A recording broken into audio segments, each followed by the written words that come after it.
Olá, meus amados, boa tarde, tudo bom com vocês? Nós vamos começar com uma oração hoje, que o nome é gozado, chama Oração da Maçaneta, mas é uma oração que para nós que temos filhos, ela é muito bonita, muito bonita. Prestem atenção nessa oração, que ela é bem para nós que somos mães mesmo. Oração da Maçaneta. Não há mais bela música que o ruído da maçaneta da porta, quando meu filho volta para casa. Volta da rua, da vasta noite, da madrugada de estranhas vozes, e o ruído da maçaneta e o gemer do trinco, o bater da porta que novamente se fecha, o tilintar inconfundível do molho de chave são um doce acalanto, uma suave cantiga de ninar. Só assim fecho os olhos, posso afinal dormir e descansar. Ah, a longa espera, a negra ausência, as histórias de acidentes e assaltos, que só à noite como ninguém sabe contar. Ah, os presságios e os pesadelos, o eco dos passos nas calçadas, a voz dos bêbados na rua e o longo apito do guarda medindo a madrugada. E os cães uivando na distância e o grito lancinante da ambulância. E o coração descompassado a pressentir e a martelar, na arritmia do relógio do meu quarto, esquadrinhando a noite e seus mistérios. Nisso, na sala que se cala, estala a gargalhada jovem da maçaneta que canta a festiva cantiga do retorno. E sua voz engole a noite imensa com todos os ruídos secundários, os símbolos do trinco e os clarins da porta que se escancara e os guizos das muitas chaves que se abraçam e o festival dos passos que ganham a escada. Nem as vozes da orquestra e o tilintar de copos e a mansa canção da chuva no telhado podem sequer se comparar ao som da maçaneta que sorri quando meu filho volta. Que ele retorne sempre são e salvo, marinheiro depois da tempestade, a sorrir e a cantar. E que na porta a maçaneta cante a festiva canção de seu retorno, que soa para mim como suave cantiga de ninar.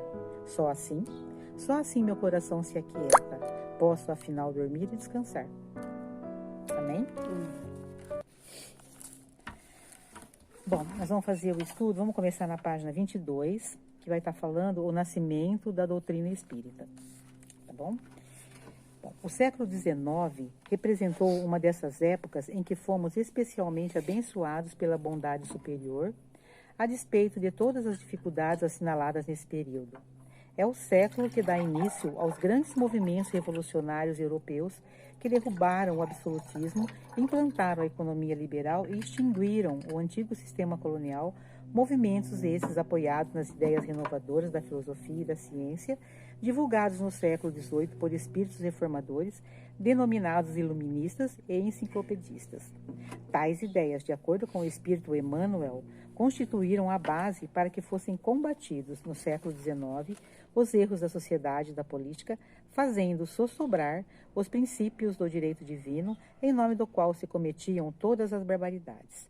Além das enormes contribuições culturais recebidas, fomos imensamente distinguidos pelo advento do Espiritismo, materializado no mundo físico pelo trabalho inestimável do professor francês Hippolyte Léon Denisard Rivail, que ao codificar a doutrina espírita adotou o pseudônimo de Allan Kardec. O Espiritismo ele foi codificado por Allan Kardec e veio explicar todas as coisas que Jesus não pôde explicar a seu tempo. Podemos dividir a vida de Allan Kardec em duas fases. A primeira, como o consagrado professor Rivail Hippolyte Léon Denisard, nascido na cidade de Lyon, na França, a 3 de outubro de 1804. A segunda, como o codificador do Espiritismo, quando adotou o nome Allan Kardec, que fora usado por ele em uma de suas encarnações anteriores. Hippolyte Léon Denisard Rivail, filho de Jean-Baptiste Antoine Rivail e Jeanne Louise, seu pai era um magistrado íntegro e grande número de seus antepassados destacaram-se na advocacia, na magistura e no trato de problemas educacionais.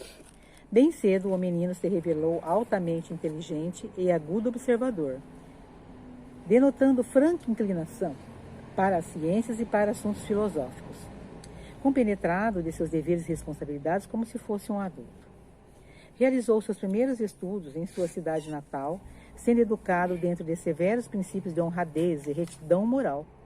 Aos 10 anos foi enviado à cidade de Yverdon, na Suíça, a fim de completar e enriquecer sua bagagem escolar no célebre Instituto de Educação ali instalado desde 1805 pelo professor e filantropo Pestalozzi. Era a escola modelo da Europa naquela época. O menino Denisard, ao qual o destino reservava reservara a sublime missão, logo se revelou um dos discípulos mais fervorosos do Insigne, pedagogo cativando a simpatia e a admiração do velho professor, do qual se tornou pouco tempo depois eficiente colaborador. Os exemplos de amor ao próximo fornecidos por Pestalozzi, para quem o amor é o eterno fundamento da educação, norteariam para sempre a vida do futuro codificador do Espiritismo. Bem como o bom senso que norteou todo o seu trabalho. Vou tirar ele de lá.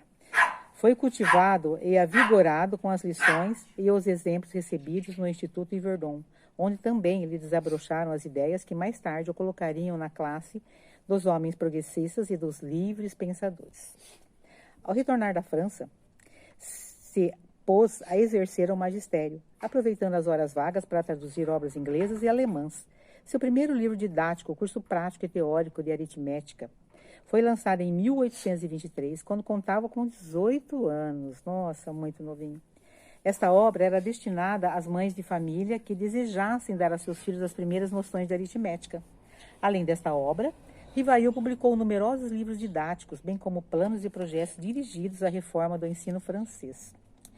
O codificador Allan Kardec, em meados do século XIX, as mesas girantes revolucionaram a Europa, sobretudo a França, chamando a atenção de toda a sociedade, inclusive da imprensa. O professor Rivail, estudioso do magnetismo, teve notícia desses novos fatos pela primeira vez em 1854, através de um amigo magnetizador, Sr. Fortier, porém não dando a eles nenhuma importância, uma vez que não via no fato nada além do efeito magnético que ele conhecia. Nada além do efeito magnético que ele conhecia muito bem, pois que esses fluidos, ao penetrarem os corpos, dão-lhes vida. Porém, ao encontrá-lo novamente algum tempo depois, eles traziam uma novidade. As mesas não apenas se movem, mas se interrogadas, respondem. A esta informação replicou: só acreditarei quando ouvir e quando me provarem que uma mesa tem cérebro para pensar, nervos para sentir e que pode tornar-se sonâmbula. Até lá, permita que eu não veja no caso mais do que um conto para fazer-nos dormir em pé. No ano seguinte, em 1855, Rivail aceita convites para reuniões na casa da senhora Roger e depois da senhora Plain Mason, onde, além das mesas que se movimentavam, corriam, saltitavam e dançavam.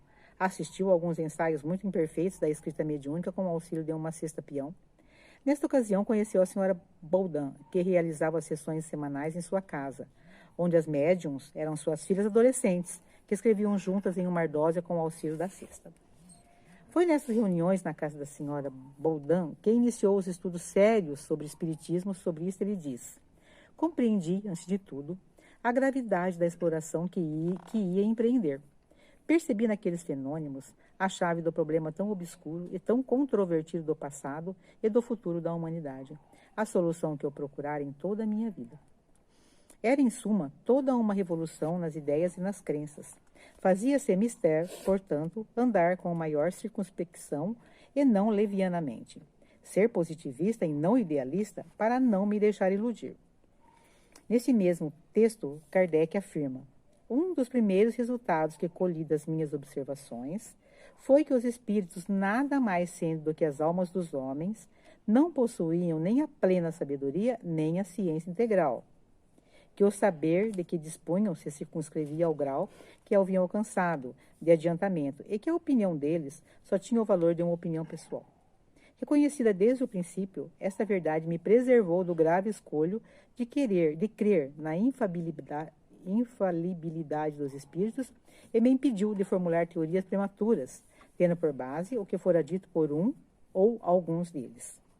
Em 12 de junho de 1856, pela mediunidade da senhorita Aline C., Rivail dirige-se ao Espírito Verdade com a intenção de obter mais informações acerca da missão que alguns espíritos já lhe haviam apontado.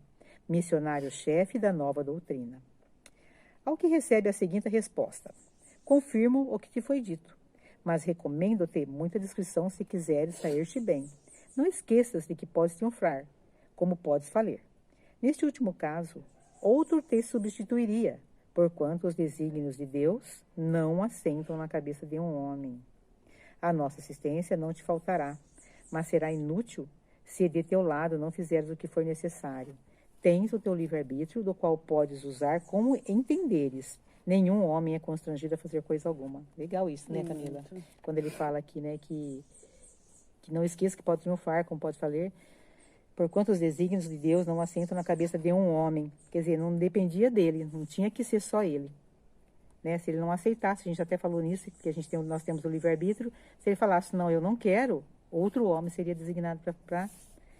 E a forma também como ele recebeu, né, tudo isso nessa forma que eles falam de triunfar, dele não se sentir uma pessoa melhor do que ninguém, a forma que ele ia, né, poder utilizar esse dom dele, né?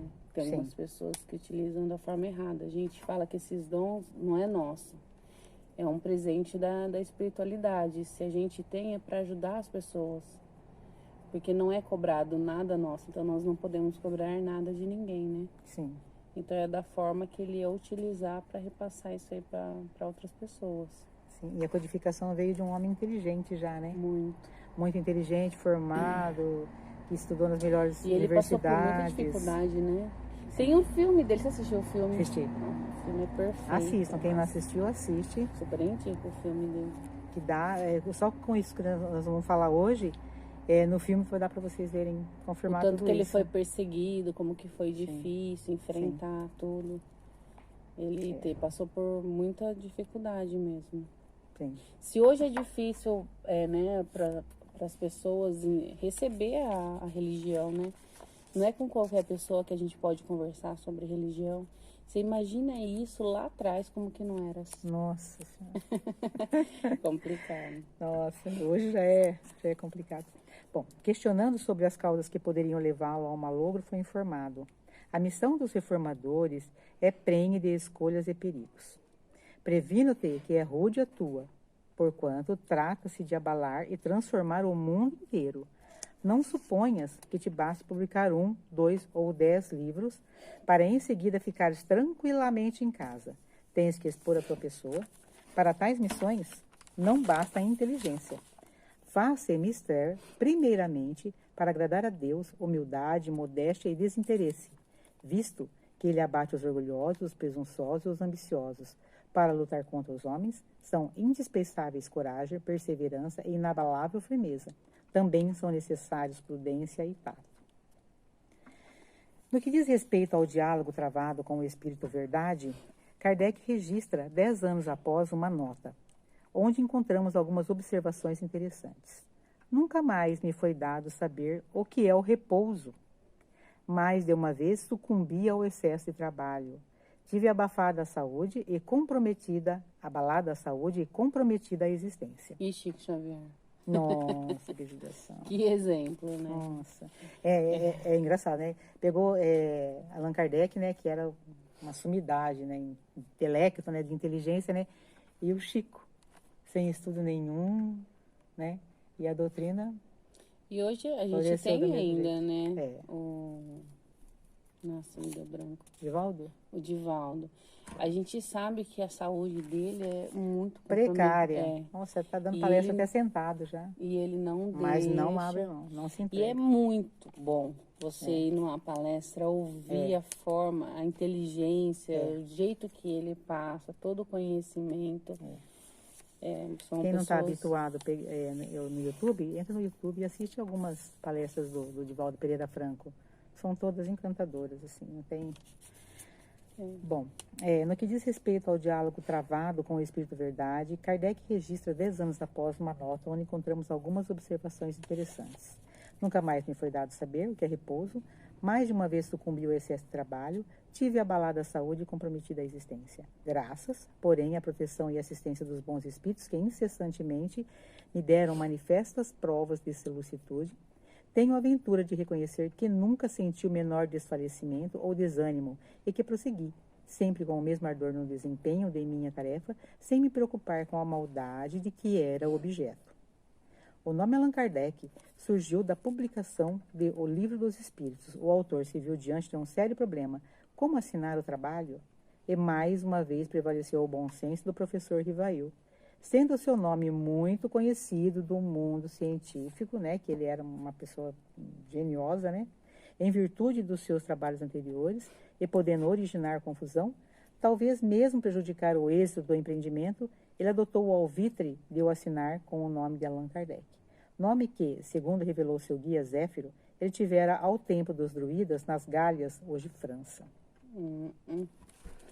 Bom, aqui, né, a gente já ouviu falar, né, que cabeça vazia é a oficina do diabo. do diabo. E é mesmo, né? Então, a gente tem que estar num constante estudo, né, num constante aprendizado, tentando buscar alguma coisa que nos acrescenta a melhorar e que nos levanta, né, para a evolução. Então, por mais toda a perseguição que eles tiveram, né, toda a dificuldade, porque foram muitas.